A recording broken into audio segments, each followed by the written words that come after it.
Hello दोस्तों, Prabhakar S institute में आपका स्वागत है। मेरा आज पॉलिटी का अगला को टॉपिक है जिसमें हम उच्चतम न्यायालय के बारे में बात करेंगे। आज मैं आपको कुछ बता दें कि उच्चतम न्यायालय भारतीय संविधान के भाग 5 में आर्टिकल 124 से 147 के बीच 124 से 147 के बीच मतलब भाग 5 में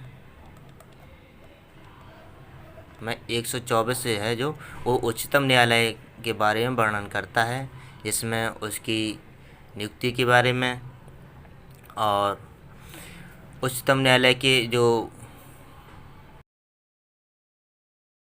न्यायाधीश होते हैं उनकी जो 10 साल के लिए क्या कर मतलब 10 साल के लिए वकील होना चाहिए उन्हें। लेकिन यहाँ जो न्यायाधीशों की है न्यूनतम आय नहीं बताई, न्यूनतम आय के बारे में कोई जिक्र नहीं है, न्यूनतम आय में कोई जिक्र नहीं है, लेकिन अधिकतम आय का वर्णन किया है जिसको हम आगे क्वेश्चन में बताएंगे। मेरा पहला क्वेश्चन है कि भारत में उच्चतम न्यायालय का उद्घाटन किस तिथि में हुआ था। जो उच्चतम न्यायालय का उद्घाटन है वो किस तिथि में हुआ था। 26 जनवरी 1950 को जब भारत गणतंत्र दिवस मनाया गया, तो 28 जनवरी 1950 को भारत में उच्चतम न्यायालय का उद्घाटन किया गया। उच्चतम न्यायालय का उद्घाटन किया गया। इसका आंसर क्या है? इसका आंसर है बी। मेरा अगला क्वेश्चन है कि भारत के सर्वोच्च न्यायालय की स्वीकृति क्षमता क्या है। सर्वोच्च न्यायालय की स्वीकृति क्षमता जो हम समझ रहे हैं, मतलब जो हमने पर्सनली समझा है कि उसके बारे में स्वीकृति क्षमता मतलब कितने न्यायाधीश होना चाहिए स्वीकृति क्षमता। तो वर्तमान में भारत में 1+33 एक मुख्य न्यायाधीश होता है, चीफ जस्टिस, और 33 न्यायाधीश होते हैं, बराबर 34 कुल न्यायाधीशों की संख्या होती है उच्चतम न्यायालय में, सर्वोच्च न्यायालय में। तो इसमें कोई नहीं दिया है तो ई लगा दे, इनमें से कोई नहीं। इनका क्या आंसर है? 34। मेरा अगला क्वेश्चन है कि सर्वोच्च न्यायालय में एक मुख्य न्यायाधीश के अतिरिक्त कितने न्यायाधीश होते हैं। एक मुख्य न्यायाधीश के अतिरिक्त कितने होते हैं? 33 न्यायाधीश होते हैं। कितने होते हैं? 33 न्यायाधीश। मेरा अगला क्वेश्चन है कि भारत के सर्वोच्च न्यायालय की स्थापना हुई थी। भारत की सर्वोच्च न्यायालय की स्थापना हुई थी 1950 में संसद के एक अधिनियम द्वारा। भारतीय स्वाधीनता अधिनियम 1947 के द्वारा अधीन, भारत सरकार के अधिनियम 1953 के अधीन, या भारतीय संविधान के द्वारा। तो इसका आंसर है भारतीय संविधान के द्वारा भारतीय सर्वोच्च न्यायालय की स्थापना की गई थी। लेकिन जो न्यायपालिका की एकल प्रणाली है वो भारत शासन अधिनियम 1935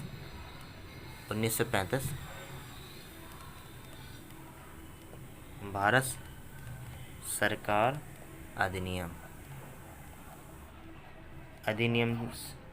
से लिया गया है और भारतीय संविधान के द्वारा इस न्यायालय सर्वोच्च न्यायालय की स्थापना की गई है। मेरा अगला क्वेश्चन है कि निम्नलिखित कथनों में से कौन सा एक सही नहीं है। गलत कथन को बताना है कि सर्वोच्च न्यायालय का गठन 1950 में हुआ था, क्या ये सही है? दूसरा है सर्वोच्च न्यायालय देश की उच्चतम अदालत है जिसमें अपील की जा सकती है, क्या ये सही है? तीसरा है सर्वोच्च न्यायालय कोर्ट मार्शल को छोड़कर अन्य किसी भी अन्य उच्च न्यायालय या अदालतों की सुनवाई कर सकता है, क्या ये सही है? सर्वोच्च न्यायालय कोर्ट मार्शल के साथ अन्य किसी भी उच्च न्यायालय या अदालतों की सुनवाई कर सकता है, या ये सही है? तो इसका आंसर है कि कौन सा कथन सही नहीं है। तो सर्वोच्च न्यायालय का गठन 1950 में हुआ था, ये सही है। सर्वोच्च न्यायालय देश की उच्चतम अदालत है जिसमें अपील की जा सकती है, इसे सही है। सर्वोच्च न्यायालय कोर्ट मार्शल को छोड़कर अन्य किसी भी उच्च न्यायालय या अदालतों की सुनवाई कर सकता है। कोर्ट मार्शल क्या होता है, जो सैनिक के होते हैं उनका कोर्ट मार्शल होता है, और कोर्ट मार्शल जो मतलब सेना के लिए होता है वही कोर्ट मार्शल होता है। सर्वोच्च न्यायालय नहीं करता है, उसमें उच्च न्यायालय या अन्य अदालतों की सुनवाई कर सकता है, ये सही है। सर्वोच्च न्यायालय कोर्ट मार्शल के साथ अन्य किसी भी उच्च न्यायालय अदालतों की सुनवाई कर सकता है।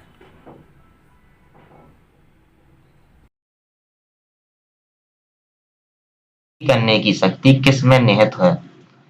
जो उच्चतम न्यायालय के न्यायाधीशों की संख्या में उसमें वृद्धि मतलब किसकी में शक्ति है? तो भारत का राष्ट्रपति, संसद, भारत का मुख्य न्यायमूर्ति या विधि आयोग। तो भारत के उच्चतम न्यायालय के न्यायाधीशों की वृद्धि करने के लिए संसद कानून बनाएगी, और उसी के अकॉर्डिंग वो चाहेगी जितने उसे न्यायाधीश चाहिए वो संसद तय करेगी, संसद में जो बैठे सांसद तय करेंगे। मेरा अगला क्वेश्चन है कि सर्वोच्च न्यायालय का न्यायाधीश अपना पद त्याग सकता है पत्र लिखकर। तो मुख्य न्यायाधीश को देगा पत्र, जो सर्वोच्च न्यायालय का न्यायाधीश है, या राष्ट्रपति को देगा, या प्रधानमंत्री को देगा, या विधि मंत्री को। तो जो सर्वोच्च न्यायालय के न्यायाधीश होता है वो राष्ट्रपति को अपना पद देगा, किसे देगा? राष्ट्रपति को। मेरा अगला क्वेश्चन है उच्चतम न्यायालय के न्यायाधीश किस प्रकार हटाए जा सकते हैं? पहला है मुख्य न्यायाधीश की इच्छानुसार। जो उच्चतम न्यायालय के न्यायाधीश की बात कर रहे हैं तो मुख्य न्यायाधीश की इच्छानुसार, राष्ट्रपति द्वारा सुप्रीम कोर्ट के मुख्य न्यायाधीश की सिफारिश पर, या राष्ट्रपति के द्वारा संसद की सिफारिश पर। तो इसका आंसर है क्या है कि उच्चतम न्यायालय के न्यायाधीश किस प्रकार हटाए जा सकते हैं? तो राष्ट्रपति के द्वारा संसद की सिफारिश के द्वारा उच्चतम न्यायालय के न्यायाधीश हटाए जा सकते हैं। चौथा सही है। मेरा अगला क्वेश्चन है कि सर्वोच्च न्यायालय में सेवानिवृत्त की आयु है। सर्वोच्च न्यायालय के जो मतलब सर्वोच्च न्यायालय के जो न्यायाधीश होते हैं उनकी आयु कितनी है? सेवानिवृत्त मतलब रिटायरमेंट की आयु कितनी है? तो उनकी 65 साल। और जो उच्च न्यायालय की होते हैं उच्च न्यायालय के जो न्यायाधीश होते हैं उनकी आयु कितनी साल होती है? 62 वर्ष। और जो सर्वोच्च न्यायालय की न्यायाधीश होती है उनकी आयु कितनी? 65 साल होती है, मतलब सेवानिवृत्त की आयु। अगला क्वेश्चन है कि सेवानिवृत्त होने के पश्चात सर्वोच्च न्यायालय के न्यायाधीश वकालत कर सकते हैं केवल सर्वोच्च न्यायालय में, केवल उच्च न्यायालय में, सर्वोच्च न्यायालय तथा उच्च न्यायालय में, किसी भी न्यायालय में नहीं। तो जो सेवानिवृत्त होने के पश्चात सर्वोच्च न्यायालय का न्यायाधीश होता है वो वकालत कर सकता है, किसी भी न्यायालय में नहीं। जबकि जो उच्च न्यायालय होता है, आर्टिकल अनुच्छेद में दिया है कि अनुच्छेद 220 में दिया है कि जो हाई कोर्ट का न्यायाधीश होता है वो रिटायरमेंट के बाद केवल जिसमें वो न्यायाधीश रह चुका है उसमें वो वकालत नहीं करेगा, बकाया किसी भी उच्च न्यायालय में वो वकालत कर सकता है, लेकिन जिसमें उसने न्यायाधीश का पद लिया है उसमें वो वकालत नहीं कर सकता है। ये आर्टिकल 220 में लिखा है। मेरा अगला क्वेश्चन है कि भारत के सर्वोच्च न्यायालय के कार्यवाहक मुख्य न्यायाधीश की नियुक्ति करता है। जो सर्वोच्च न्यायालय के कार्यवाहक मुख्य न्यायाधीश की नियुक्ति करता है, कार्यवाहक मुख्य न्यायाधीश की नियुक्ति कर सकता है सर्वोच्च न्यायालय का मुख्य न्यायाधीश, प्रधानमंत्री, राष्ट्रपति या विधि मंत्री। तो इसका न्यायाधीश की नियुक्ति कर सकता है राष्ट्रपति कर सकता है। कार्यवाहक मुख्य न्यायाधीश की नियुक्ति कौन कर सकता है? राष्ट्रपति। मेरा अगला क्वेश्चन है कि सर्वोच्च न्यायालय के न्यायाधीशों की नियुक्ति की जाती है राष्ट्रपति के द्वारा। सर्वोच्च न्यायालय के न्यायाधीश की नियुक्ति राष्ट्रपति द्वारा की जाती है। तो राज्यसभा द्वारा अनुमोदित किए जाने पर, लोकसभा की सलाह पर, प्रधानमंत्री की सलाह पर, सर्वोच्च न्यायालय के मुख्य न्यायाधीश की परामर्श पर। जो राष्ट्रपति देता है मुख्य न्यायाधीश की नियुक्तियों की, वो किसके परामर्श? सर्वोच्च न्यायालय के मुख्य न्यायाधीश की परामर्श पर वो न्यायाधीशों की नियुक्ति करता है राष्ट्रपति। मेरा अगला क्वेश्चन है कि सर्वोच्च न्यायालय में तदर्थ मतलब एडहॉक न्यायाधीशों की नियुक्ति होती है जब कतिपय न्यायाधीश दीर्घकालीन अवकाश पर जाते हैं। जब दूसरा है स्थायी नियुक्ति के लिए कोई उपलब्ध नहीं है, जो स्थायी नियुक्ति के लिए कोई उपलब्ध नहीं है। अगला है कि न्यायालय के समक्ष वादों में असाधारण वृद्धि होती है। और अगला है कि न्यायालय के किसी सत्र के लिए न्यायाधीशों का कोरम नहीं होता। तो इसी का आंसर है डी, न्यायाधीशों का कोरम नहीं होता है। वो एडहॉक जो मतलब न्यायाधीश होते हैं जो लिए जाते हैं सर्वोच्च न्यायालय में, जब कोई विशेष काम हो या कम न्यायाधीशों की संख्या होती है तो एडहॉक न्यायाधीश होते हैं जो कि कुछ ही दिनों के लिए होते हैं, उसके बाद उन्हें हटा दिया जा सकता है। मेरा अगला क्वेश्चन है कि भारतीय संविधान के तदर्थ न्यायाधीशों की नियुक्ति का प्रावधान है? सर्वोच्च न्यायालय में, उच्च न्यायालय में, जनपद तथा अन्य सत्र न्यायालय में, या उपयुक्त में से नहीं।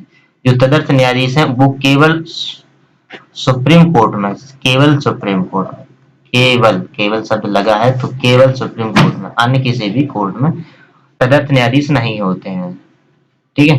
मेरा अगला क्वेश्चन है कि उच्चतम न्यायालय द्वारा आज तक की दूसरी सबसे बड़ी खंडपीठ किस केस में बनी है?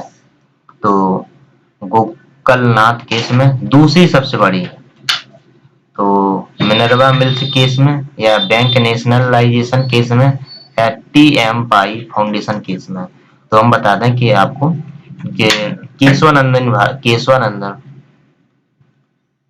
केशवानंदन केस में जो 13 जजों की बैठक हुई थी वो सबसे बड़ी बैठक है।